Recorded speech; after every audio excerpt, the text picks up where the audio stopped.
Hey guys, welcome back to our channel Sushma sweet home. అందరూ ఎలా ఉన్నారు? బాగున్నారా? మీరందరూ బాగుండాలని అయితే మనస్ఫూర్తిగా కోరుకుంటున్నాను.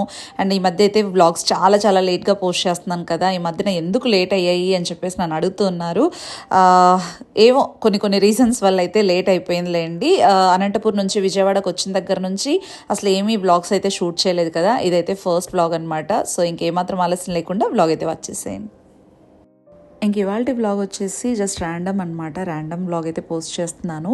మార్నింగే లేచేసి ఇంకా కిచెన్ కౌంటర్ టాప్ క్లీనింగ్ అంతా కూడా స్టార్ట్ చేసుకున్నాను అనమాట.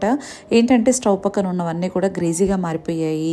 మనమైతే ఊరు వెళ్ళొచ్చాం కాబట్టి కొంచెం డస్ట్ కూడా ఎక్కువగా ఉందన్నమాట. అందుకోసం అంతా కూడా క్లీన్ చేసేసుకొని రీమోడిఫై చేసేసుకుందాం. లైక్ రీమోడిఫై కాదులేండి, జస్ట్ క్లీనింగ్ చేసి ఆర్గనైజ్ చేసుకుందామని అయితే అనుకొని ఇంకా క్లీనింగ్ అయితే స్టార్ట్ చేసేసాము.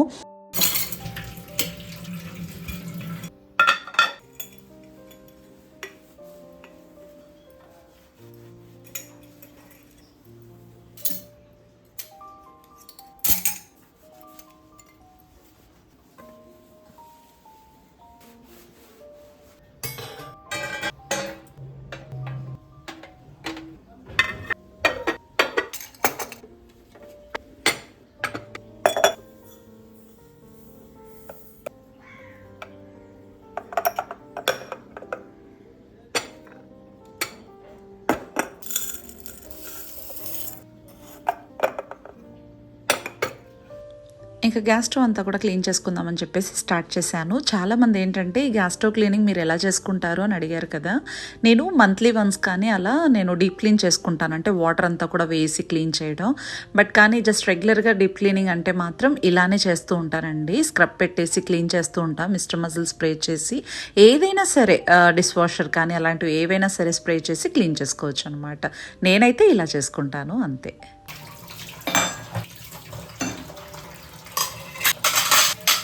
ముఖ్యంగా వాటర్తో వాష్ చేసినప్పుడు మాత్రం ఇలా డ్రై క్లాత్తో క్లీన్ చేసుకుని ప్లేస్ చేసుకుంటూ ఉంటాను. ఎందుకంటే రస్ట్ ఫామ్ అయ్యే అవకాశాలు ఉంటాయి. పైగా మా వాటర్ చాలా హార్డ్ వాటర్ అనమాట. అలాంటప్పుడు ఇలా క్లీన్ చేసుకొని పెట్టామంటే చాలా బాగుంటుంది అనమాట.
ఇంకా మార్నింగే వామ్ వాటర్ అండ్ అలాగే జీరా వాటర్ అంతా కూడా తీసేసుకున్నాక వైట్ రైస్కి అయితే పెట్టేశాను అనమాట కుక్కర్కి.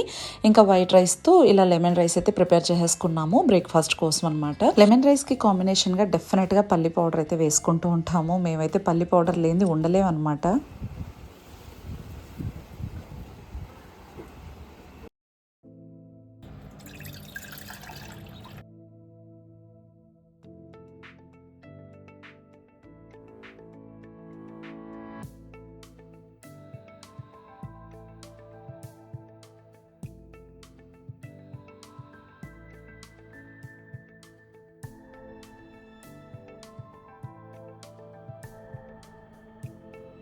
ఇంకా బ్రేక్ఫాస్ట్ అంతా కూడా కంప్లీట్ చేసుకొని టీ ప్రిపేర్ చేసేసుకొని తీసేసుకుంటున్నాం అనమాట.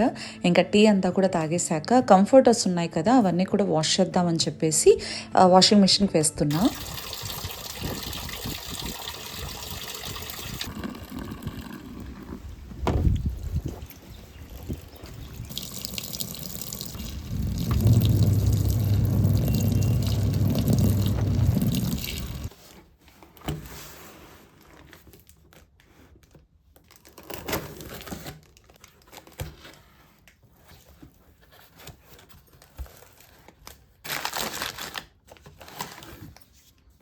ఇంకా కంఫర్టర్స్ అన్నీ కూడా వాషింగ్ మిషన్కి వేసాను. ఆ లోపు అయితే అమెజాన్ పార్సల్స్ అయితే రీచ్ అయ్యాయి అనమాట. నేనైతే కొన్ని ఆర్డర్ ప్లేస్ చేశాను. ఇక్కడ ఇది చూస్తున్నారు కదా, ఇది వుడ్ క్లీనర్ అండి. చాలా బాగా వర్క్ చేస్తుందని చెప్పేసి చూశాను రివ్యూస్ అన్నీ కూడా. అందుకోసం ఇంకా అదైతే పర్చేస్ చేసుకున్నా.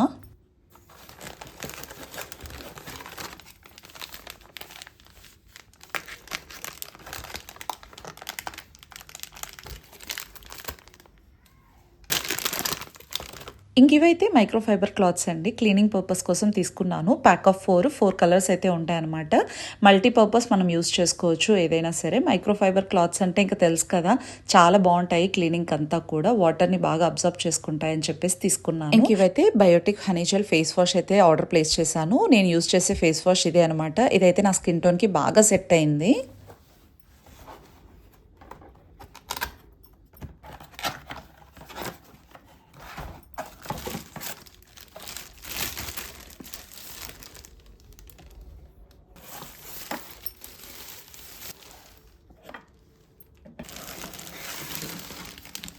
ఇంక ఇదైతే బౌల్ సెట్ అండి. ఇది నేనైతే కొనిందైతే కాదు, కానీ మ్యాక్బుక్ తీసుకున్నాను కదా, మ్యాక్బుక్ తీసుకున్నప్పుడు వాళ్ళు మాకు ఆఫర్ చేశారనమాట. అంటే బ్యాగ్ కానీ లేకపోతే ఏదో ఎలక్ట్రానిక్ చార్జర్స్ కానీ ఏదో చెప్పారు. బట్ కానీ మాకు ఒక స్పీకర్ కావాలని అయితే చెప్పాము, బ్లూటూత్ స్పీకర్. అది కొంచెం ప్రాబ్లం అయ్యి అది క్యాన్సిల్ అయిపోయింది. ఇంకా అది రాలేదనమాట. దాని ప్లేస్లో ఈ బౌల్ సెట్ అయితే ఇచ్చారు. ఇది సెట్ ఆఫ్ 3 అనమాట. నాకైతే అసలు ఏమీ నచ్చలేదండి. బట్ ఇంకేం చేయలేం కదా, కాంప్రమైజ్ అయిపోవాలి. జస్ట్ ఫ్రీగా వస్తున్నాయి కాబట్టి ఇంకా తీసుకోక తప్పదు. క్రోమాలో పర్చేస్ చేసుకున్నా కదా మ్యాక్బుక్, అక్కడ వాళ్ళు ఇదైతే ఆఫర్ చేశారు. ఇంక ఇది మాత్రమే ఇస్తున్నారు అని చెప్పేసి అంటే ఇంకా సరేలే అని చెప్పేసి తీసుకొచ్చేసామన్నమాట. పర్లేదు, జస్ట్ ఓకేగా ఉంది. చాలా డెలికేట్ ఉందండి. ఈ స్టీల్ అంతా కూడా చాలా డెలికేట్గా ఉంది. ఇది జస్ట్ కోటింగ్ మాత్రమే, అవుటర్ సైడ్ మాత్రమే కాపర్ కోటింగ్ ఇచ్చారు. సో అదనమాట నేను అమెజాన్ నుంచి పర్చేస్ చేసుకున్నవైతే అవి. ఇంక ఈ మైక్రోఫైబర్ క్లాత్ అయితే మాత్రం నాకు చాలా బాగా నచ్చింది. అండ్ నేను వుడ్ క్లీనర్ తీసుకున్నాను కదా, ఇది మనకు స్ప్రే బాటిల్లోకి మనం కన్వర్ట్ చేసుకొని స్ప్రే చేసి యూస్ చేసుకోవచ్చు అనమాట. ఇలా మనకు లిడ్ అంతా కూడా టైట్గా మంచిగా ఇచ్చారు. జస్ట్ మనం ఇక్కడ హోల్ ప్లేస్ చేసుకొని కూడా యూస్ చేసుకోవచ్చు, కానీ నేనైతే స్ప్రే బాటిలే యూస్ చేద్దామని చెప్పేసి ఫిక్స్ అయిపోయాను. యూస్ చేసేటప్పుడు ఎలా యూస్ చేస్తాను ఏంటి అంతా కూడా చూపించేస్తా.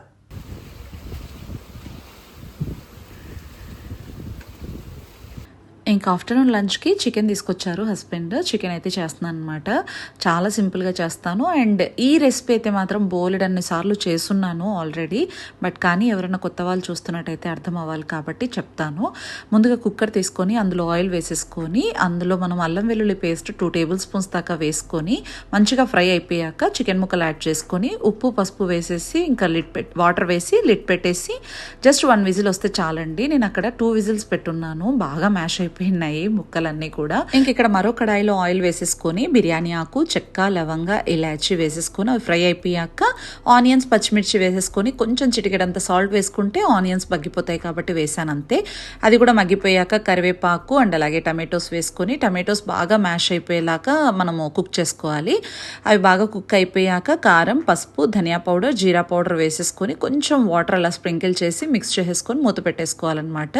ఇక్కడ జస్ట్ ఒక కప్పు కర్డ్ని మంచిగా విస్క్ చేసుకోవాలి. ఇలా చేసుకొని వేస్తే గనక క్రీమీ టెక్స్చర్ వస్తుంది కర్రీ అంతా కూడా. పెరుగు వేసినప్పుడు స్టవ్ అనేది సిమ్లో పెట్టేసుకోవాలి. ఇప్పుడు మూత పెట్టేసుకొని మగ్గించుకోవాలన్నమాట టోటల్ అంతా.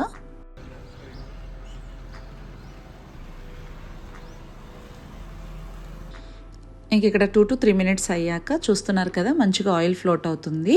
ఇలా కుక్ అయి ఉండాలన్నమాట. మంచిగా మసాలా అంతా కూడా బాగా ఉడికిపోయింది. ఈ టైంలో మనము కుక్కర్కి ఏదైతే పెట్టుకున్నామో ఆ చికెన్ విత్ వాటర్ అంతా కూడా వేసేసుకొని మంచిగా కలిపేసుకోవాలన్నమాట. నేనైతే 2 విజిల్స్ పెట్టాను కాబట్టి ఎక్కువ ఉడకపెట్టాను అనుకోండి, ఇంకా మ్యాష్ అయిపోతుంది అని చెప్పేసి చూసుకుంటూ ఉడకపెడుతున్నాను. ఆటికి చాలా వరకు కుక్ అయిపోయింది. ముక్కలన్నీ కూడా మొత్తం మ్యాష్ అయిపోయాయి. ఇంకా అలా జస్ట్ ఒక 2 to 3 మినిట్స్ మనం కుక్ చేసుకున్నామంటే ముక్కలు వేసుకున్న తర్వాత ఇంకా ఫైనల్గా గరం మసాలా, కసూరి మేతి, కొత్తిమీర వేసేసుకొని మంచిగా ఒక మిక్స్ ఇచ్చేసి ఇంకా సర్వ్ చేసుకోవడమే. చాలా యమ్గా ఉంటుంది. డెఫినెట్గా ట్రై చేసి కామెంట్ సెక్షన్లో షేర్ చేయండి.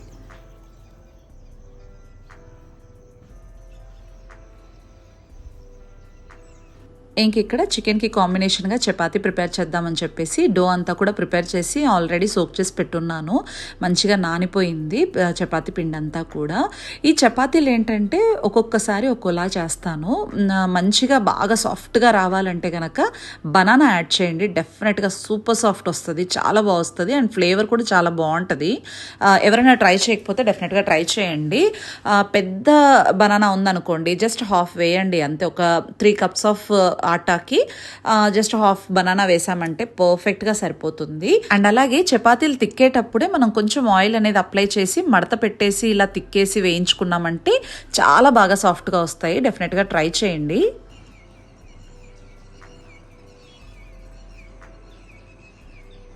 ఇంకా ఆఫ్టర్నూన్ ఎమ్మి లంచ్ అయితే సర్వ్ చేసేస్తున్నాను. ముందుగా హస్బెండ్కి అయితే పెట్టేస్తున్నానులేండి. ఒక చపాతీ, రైస్, ఆనియన్స్ అండ్ అలాగే చికెన్ కర్రీ.